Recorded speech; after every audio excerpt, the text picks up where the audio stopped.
예, 여러분 4월 첫날입니다. 화요일 아침에 또 여러분과 함께 말씀을 나눕니다. 오늘 말씀 누가복음 12장 49절부터 13장 9절까지의 말씀입니다.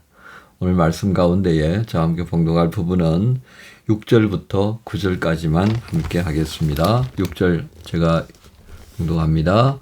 이에 비유로 말씀하시되 한 사람이 포도원에 무화과 나무를 심은 것이 있더니 와서 그 열매를 구하였으나 얻지 못한지라. 포도원 지기에게 이르되 내가 3년을 와서 이 무화과 나무에서 열매를 구하되 얻지 못하니 찍어버리라. 어찌 땅만 버리게 하겠느냐.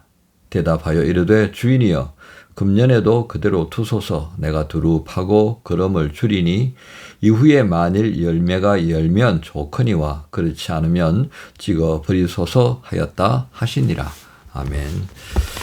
예, 오늘 말씀은 제 49절부터 12장 49절부터 53절까지는 갈등하는 제목의 말씀을 하십니다. 이제 이게 왜 갈등이 비롯되겠습니까? 복음이 땅에 던져진 겁니다. 이때까지는 뭐 우리가 크게 막 그냥 구분을 해서 얘기한다면 자기가 옳다고 여기는 대로 율법을 이렇게 해석하고 저렇게 해석하고 그 생각에 따라서 그냥 사는 거예요. 이렇게 하면 하나님이 좋아하실 거야, 뭐 그런 식으로. 그러다 보니까 이제 율법을 재해석하는 랍비들의 발언이 굉장히 강해졌겠죠. 복음이 던져지면요, 그 복음은 기본적인 충돌을 만들어낼 수밖에 없다는 겁니다. 왜 그렇겠어요? 나를 섬기던 각자가 자기를 섬겨왔는데 어느 날 이 하나님을 섬겨야 되겠다. 예수 십자가를 바라보고 성령의 인도하심 앞에 순종하며 살아가는 거, 이게 쉽겠습니까? 그냥 갈등이 일어나죠. 가장 먼저는 내 안에 갈등이 일어날 거고 또 나와 너 사이에 갈등이 일어나는 건 이거는 뭐 불보듯 분명하게 일어날 수밖에 없는 겁니다. 그걸 말씀하시는 거죠. 그래서 49절에 내가 불을 땅에 던지러 왔노니 이 불이 이미 붙었으면 내가 무엇을 말하리요. 예. 자, 이런 갈등의 부분들을 말씀하셨어요. 근데 이 갈등은 53절에 보면 예외가 없습니다. 모든 관계 속에 다 스며드는 갈등 구조가 있을 거다.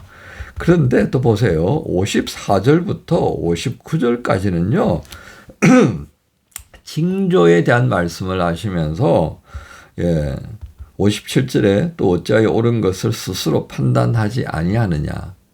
그러니까 징조를 주목해서 봐야 되고, 그 말은 우리가 이렇게 볼 수 있겠습니다. 사회적인 어떤 현상들, 또 땅과 하늘에 있는 여러 가지 현상이 있잖아요. 예를 들면 요즘 기후 변화에 의하여 가지고 이 날씨가 규칙적이지 않아요. 그죠?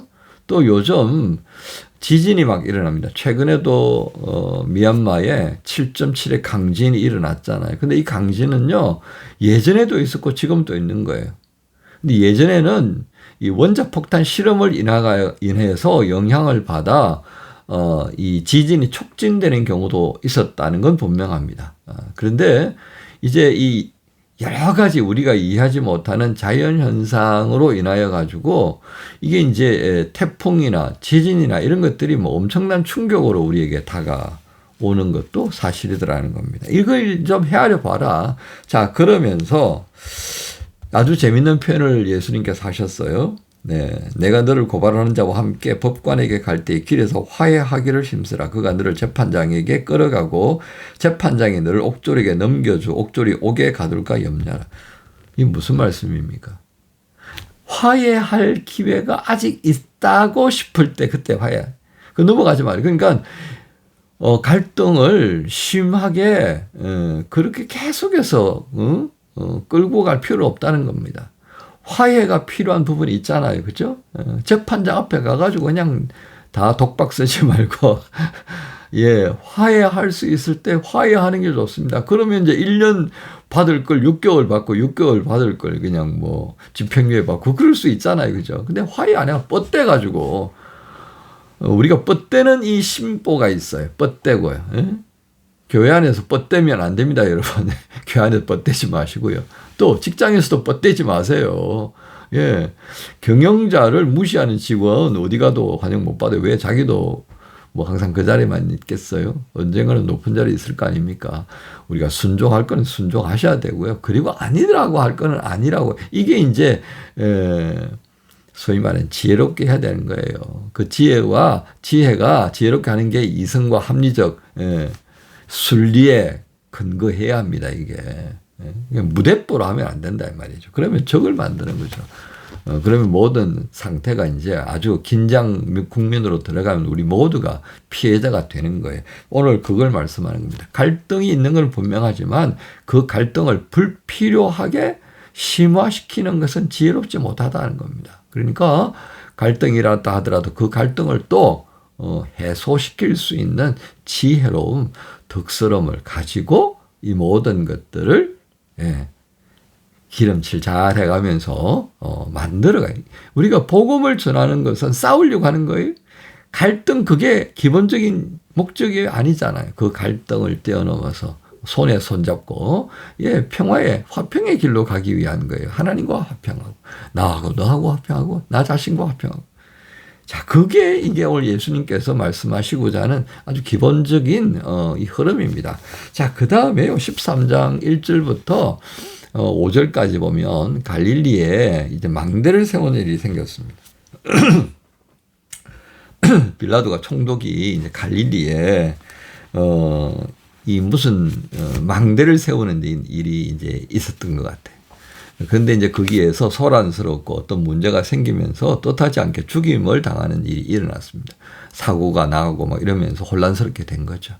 자, 그러니까 이 사고를 인하여서 사람들이 뭐라고 말했다는 겁니까? 저 사고 당한 사람들 죄가 많아서 그래. 예수님이 이제 보니까 기가 막힌 거예요, 이게. 우리가 세상 살면서 꼭 뭐 죄가 많아서 악한 사람들만 그렇게 막 깔려주고 그러네. 그러면 이 미얀마 지난번 지진 나가지고 그 엄청난 사람들 사망한 그 사람들 다 죄가 많은 거예요. 다 불교 신자들이어서 그렇게 된 거예요. 기독교 국가에는 없나요? 예수 잘 믿는다고 하는 교회들이 불타버린 건 뭐 죄가 많아서 그런 이렇게 가면 안 된다 이거예요. 그래서 예수님께서 말씀하시는 겁니다. 예수님의 오늘 말씀 가만 들어보세요. 3절에 보면 너희에게 이르노니 아니다. 너희도 만일 회개하지 아니하면 다 이와 같이 망하리라. 이와 같이 망하리라. 어떤 의미죠? 그 망대가 무너지고 그렇게 깔려주면 이게 죄로 말미암아서 징계받은 게 아니라고요. 이 사람들이 오늘 그 일하러 갈 때에 망대가 무너질 거라고 생각했겠습니까? 아니잖아요. 정말 갑작스럽게 생긴 겁니다. 하나님의 징계하심 이런 거예요. 그래서 기회를 주시는데 이 기회를 기회로 여기지 못하고 하나님 없다라고 하는 어리석음으로 탁 메꿔버리면요. 이 재앙이 그 자신을 향한 심판의 재앙이 어느 날 갑자기 문을 놓고 할 때가 있을 수밖에 없다는 겁니다. 그래서 어떻게 하라고요? 5절에 너희에게 이르노니 아니라 너희도 만일 회개하지 아니하면 다 이와 같이 망할 거다. 망한다 이 말이에요.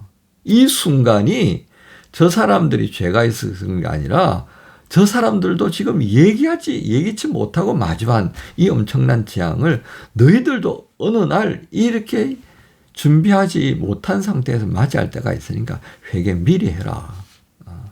그러면서 6절에 왜 지금 너희들에게는 그 재앙이 임하지 않았는지 아느냐? 6절부터 9절까지 그 말씀을 하시는 겁니다. 여러분 포도원에 심겨진 무화과 나옵니다. 무화과의 특징이요. 그렇게 뭐 울타리 두르고 거름 잘 주고 이렇게 해서 키우는 게 아니라니까요. 제가 어릴 때 헛간 뒤쪽에 푸세식 화장실 아시죠? 그 뒤쪽에 무화과 나무가 하나 있었어요. 이게 무화과 나무는요. 집 좋은 볕이 잘 들고 풍광 좋고 그러다가 심는 게 아니라니까요. 자투리 땅에 사람들이 별로 뭘 신경 안 써요. 그런 땅에다 그냥 하나 박아 두는 거예요. 그래도 잘 자랍니다. 무슨 걸음이 필요해. 그냥 잘 자라는 거예요.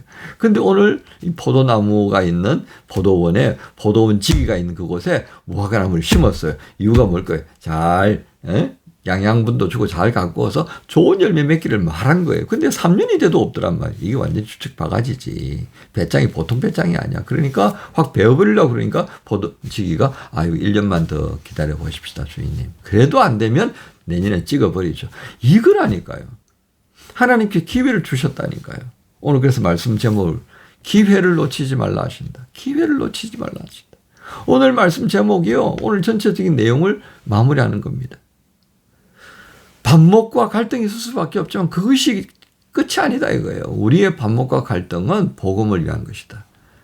자, 그런 과정을 통하여서 오늘 우리에게 하나님께서 기회를 주시는 것을 잊지 말아야 된다. 모든 것에 기회가 있다. 그러니까 지혜롭게 우리가 헤아려 보면서 성령의 도우심을 받으며 살아야 하는 이유가 여기에 있는 겁니다. 누가 갑자기 어려운 일 당했다 그래가지고 어이구 저 분명히 사고 쳤을 거야. 그거 하지 마라 이거예요. 오히려 나를 스스로 살피면서 아이고 내가 만약에 그렇지 못했다면 내가 어저께 했던 거 지난번에 했던 거 회개해야 됐는데 지난번에 내가 화해했어야 됐는데 이거 아쉬움으로 나오면 얼마나 기가 막히냐 이거. 그러니까 기회 주셨다는 것은 바로 그것을 위해서 우리에게 또 한 번 기회 주신 거니까 기회를 놓치지 말자.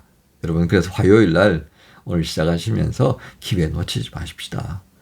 말씀 한 절 더 볼 수 있으면 오늘 말씀 더 보는 거고요. 그렇게 하는 겁니다. 화해할 수 있을 때 화해하시고요. 용서할 때 용서하시고 감사할 때 감사하시고 회개해야 될 때 회개하시는 겁니다. 이런 모습으로 오늘 하루를 시작한 우리 모두를 우리 주님 예수님께서 복 주시는 줄로 믿습니다. 주님 감사합니다. 기회를 놓치지 말라 하시는 주님의 음성을 듣습니다. 오늘도 이 하루 주신 것이 복된 은혜를 누릴 수 있도록 기회 주신 줄로 믿고 시작하기 원합니다. 성령님 저희를 도와주셔서 이 기회를 잘 살아가는 그런 하나님의 사람들 되게 주옵소서. 감사합니다. 예수님 이름으로 기도합니다. 어둠 속 헤매이던 내 영혼 갈 길 몰라 방황할 때에 주의 십자가 영광의 그 빛이 나를 향해 비추어 주셨네. 주홍빛보다 더 붉은 내 죄 그리스도의 피로 씻기어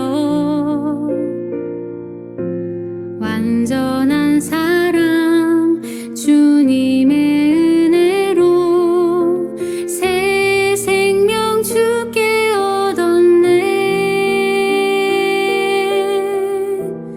은혜 아니면 나서지